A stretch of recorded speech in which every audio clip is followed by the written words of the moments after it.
Hi, everybody, and welcome to Cultivation with yours truly. My name is Cassie McClure, and I'm a psychic medium based out of Colorado. And today I have a February 2020 Astro update for you.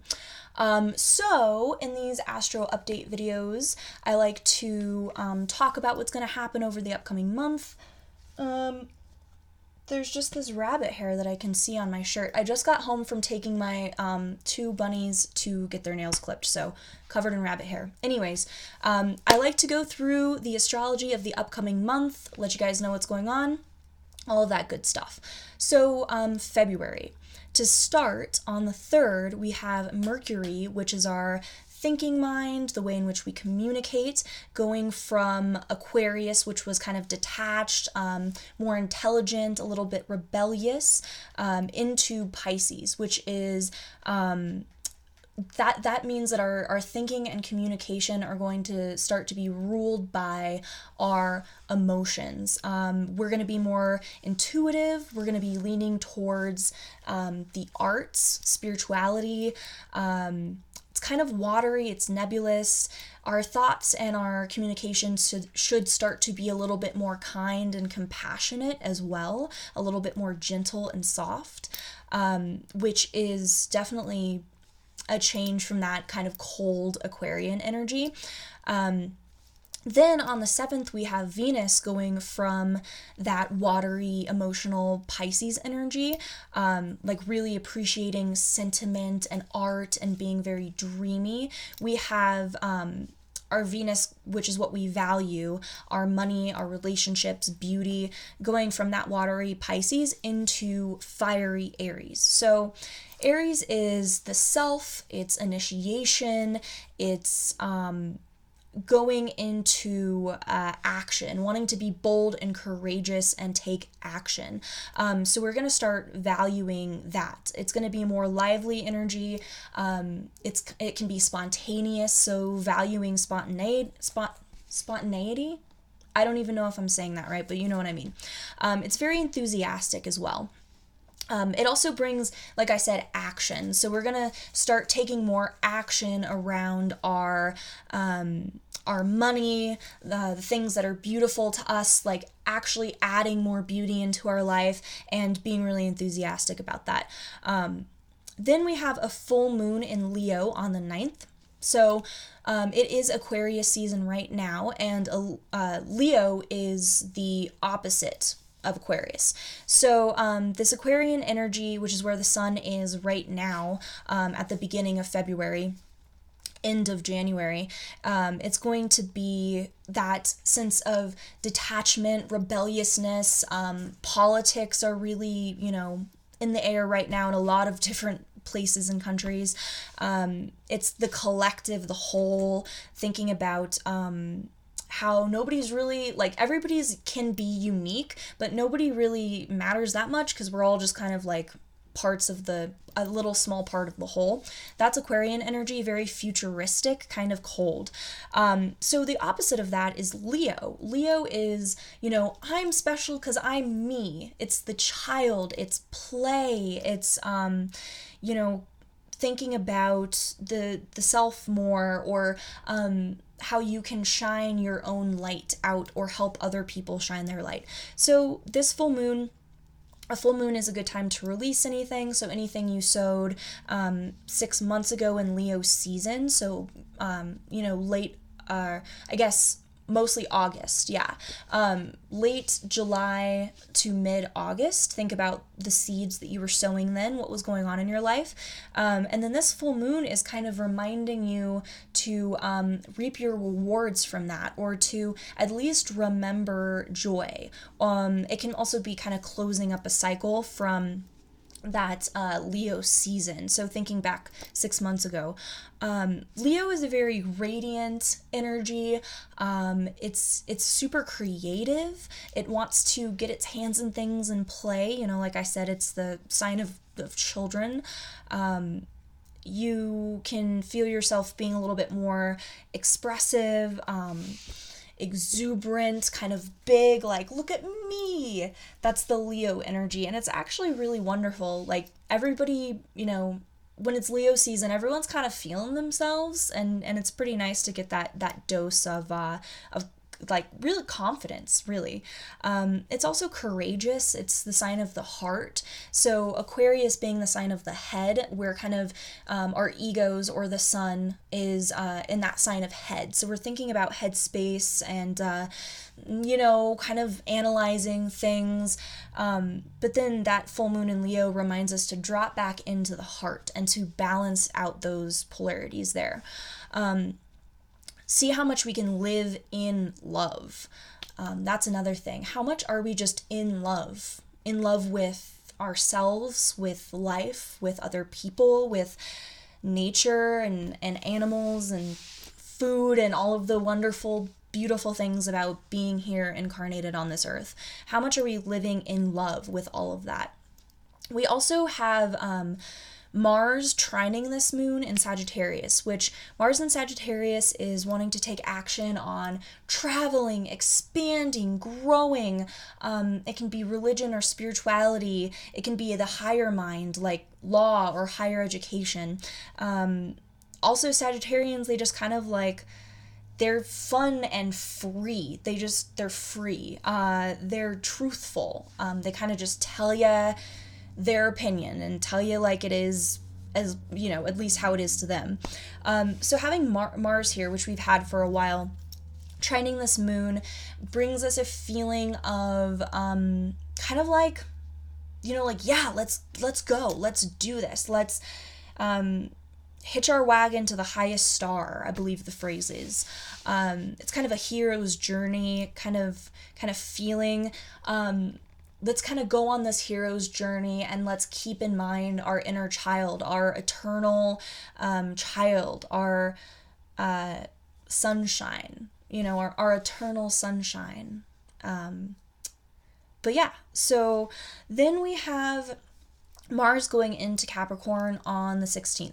So I just talked about Mars being in Sagittarius, kind of wanting to put more action and initiation and gusto into that travel, that expansion, that learning, higher learning, that kind of stuff, truth, trying to find truth. That we're shifting away from that, and we're starting to put more action into Capricorn. Now, we've been dealing with Capricorn energy so much over the past 2 years, almost a year and a half.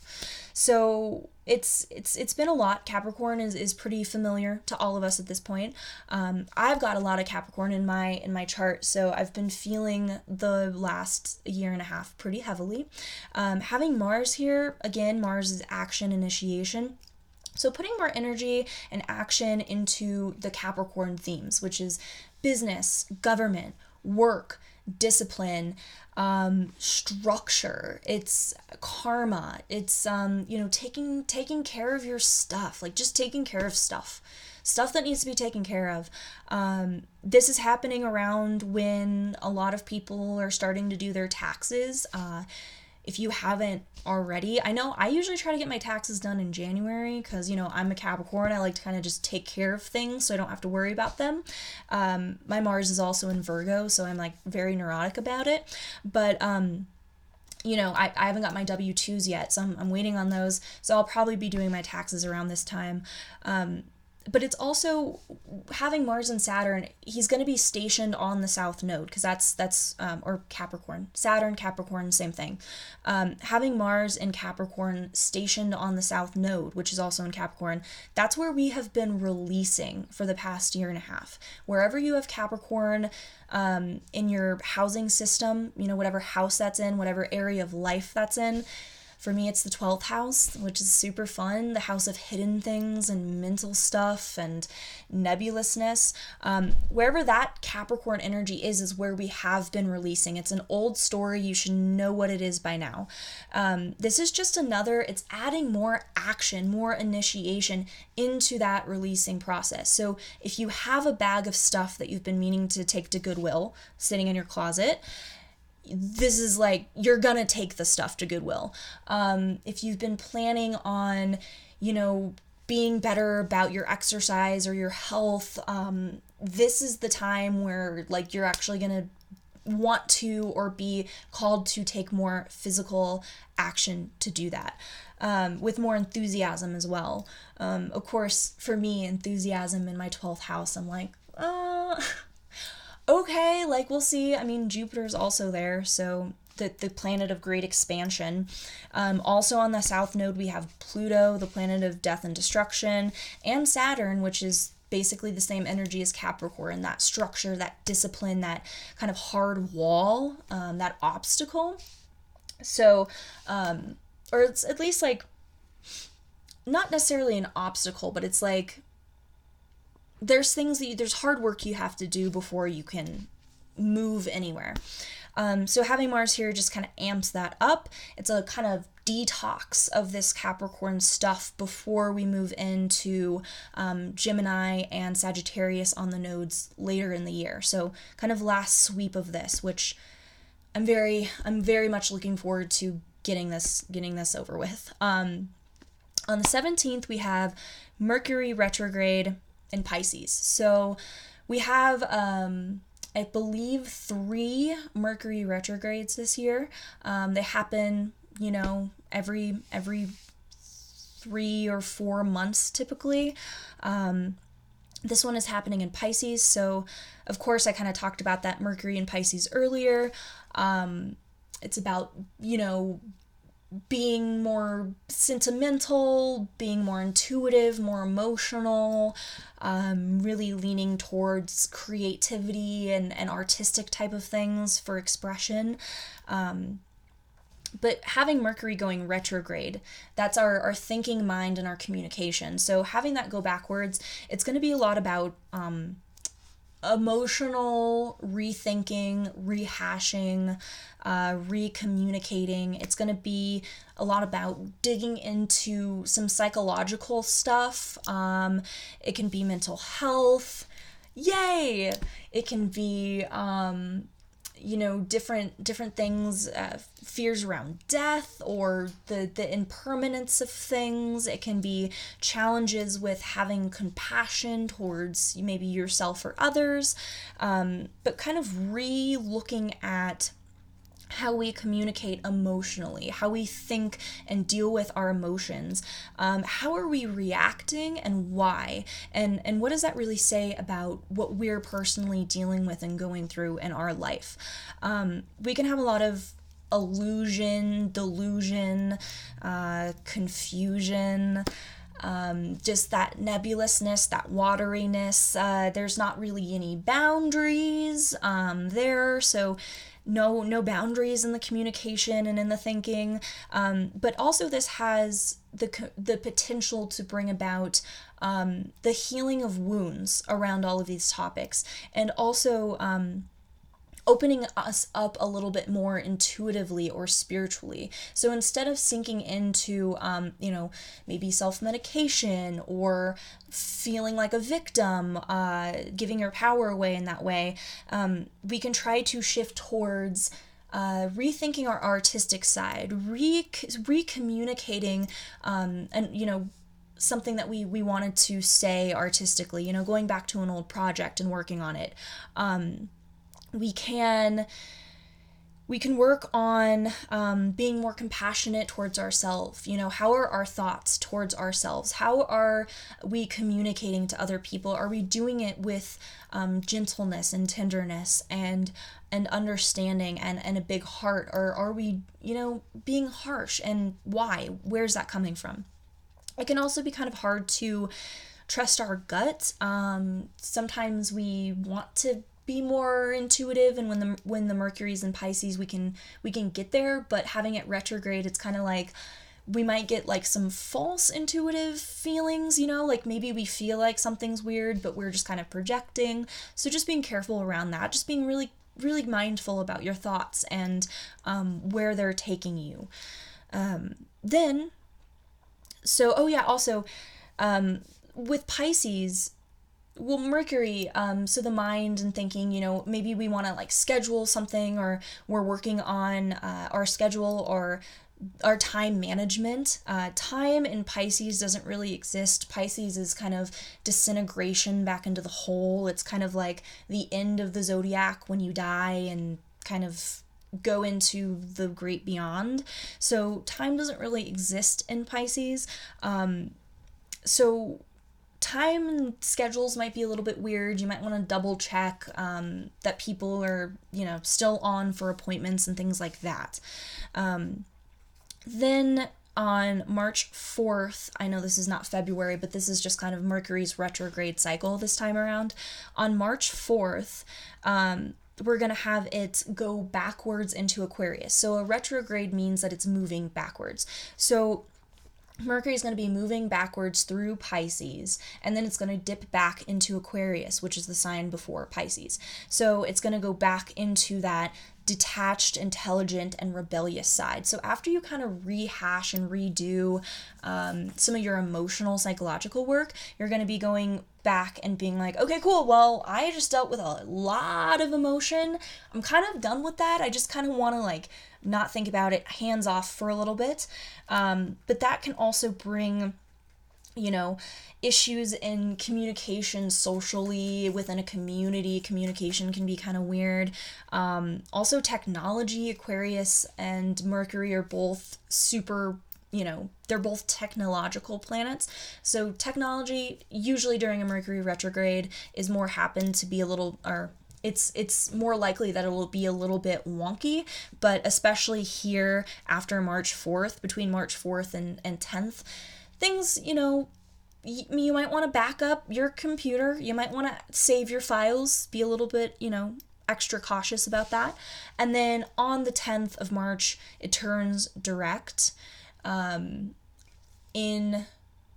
Aquarius, and then moves forward again back into Pisces by the 16th. And then it'll have to retrace all the degrees of Pisces that it has already been through at the beginning of February, because it started there, and then it went forward, and it stopped, and then it went back into Aquarius, stopped, forward, back into Pisces, and now it has to go back, through the same territory. So we'll be working with this Mercury in Pisces stuff at the beginning of February, and then again kind of in the beginning and middle of March. So more mid-March. So we'll be dealing with this for a while. So just be prepared for that. It's going to be emotional. It's going to be psychological, but it has the potential for some really great healing and really cleaning up the way in which we talk to ourselves and others, which is beautiful. Then we have on February 18th, the sun going from that intelligent, rebellious, unique Aquarius energy, that cool, kind of collected but disconnected, futuristic Aquarius energy, into Pisces. So the sun is our ego. It's kind of the spotlight, the collective ego. So having the spotlight shine on those themes of Pisces. So, forgiveness, peace, connection, divine love, spirituality, art, intuition, emotions, water, nebulousness, lack of boundaries, all of that kind of stuff. So we'll kind of be, also dreaminess too. Our dreams might be a little amped up throughout February. Look for some intuition coming through dreams around creative projects as well. That has a great potential this month. And then last but not least, on the 23rd, we have a new moon in Pisces. So again, this Pisces energy, a new moon, we're planting new seeds in the sign of Pisces that we will harvest in 6 months from now. So what do we want to plant?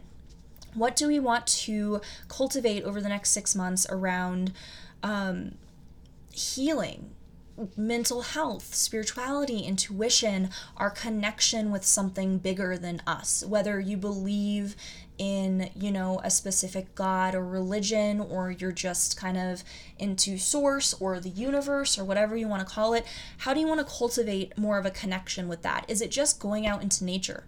and being in nature. I mean, that's what does it for a lot of people.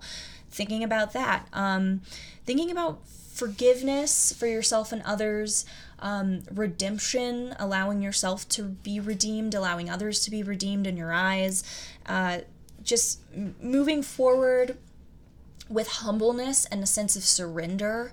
The more we can surrender and the more we can have a sense of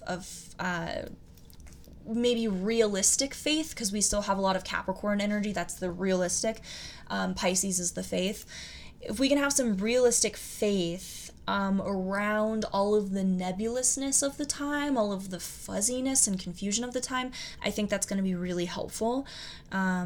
It's also very creative. It's great for really allowing your heart to open and to see the imperfections in everything as absolute perfection overall.